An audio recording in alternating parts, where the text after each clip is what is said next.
നമുക്കിന്ന് അമ്പലപ്പുഴ ഉണ്ണിക്കണ്ണൻ്റെ 12 കളവത്തിന് പോയാലോ? ഇന്ന് 4-ാം കളവാണ് കേട്ടോ.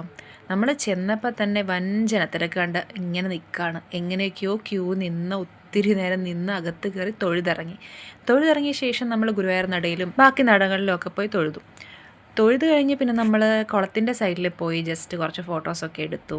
കിഴക്കേ നടയിൽ ഒരപ്പൂപ്പൻ മലര് വിൽക്കാനിരിപ്പുണ്ടായിരുന്നു. അപ്പോൾ നമുക്കിങ്ങനെ കൗതുകം തോന്നി ചെന്ന് കുറച്ച് മലര് മേടിച്ചു. ഒരു പാക്കറ്റ് മലര് മേടിച്ച് കുളത്തിൽ നിറയെ മീനുണ്ടല്ലോ, മീനിന് കൊണ്ട് കുറച്ച് മലരൊക്കെ ഇട്ട് കൊടുത്ത് അങ്ങനെ അവിടെ കാറ്റൊക്കെ കൊണ്ട് കുറച്ച് നേരം നിന്നു. അങ്ങനെ നമ്മൾ അവിടെ നിന്ന് നോക്കിയപ്പോഴാണ് വേറൊരാളെ കാണുന്നത്. അവിടെ ചെവിയൊക്കെ ആട്ടി പട്ടയൊക്കെ കഴിച്ചുകൊണ്ട് സുഖമായിട്ട് നിൽക്കുകയാണ്. നമ്മുടെ കളഭത്തിന് എഴുന്നള്ളിക്കുന്ന ആനയാണ് കേട്ടോ ഇത്. അത് കഴിഞ്ഞിട്ട് ഞങ്ങൾ സ്റ്റേജിൻ്റെ സൈഡിലോട്ട് പോയി. അവിടെ തിരുവാതിര നടക്കായിരുന്നു. അപ്പോൾ നല്ലൊരു തിരുവാതിരയായിരുന്നു കേട്ടോ. അത് കഴിഞ്ഞ് ഒരു ഹരികഥ, നരസിംഹാവതാരം ഹരികഥ നടന്നു. പിന്നെ നമ്മൾ അന്നദാനത്തിന് പോയി. വയറ് നിറയെ ചോറൊക്കെ കഴിച്ച് അവിടെ നിന്ന് ഞങ്ങൾ പയ്യെ വീട്ടിലോട്ട് പോയി.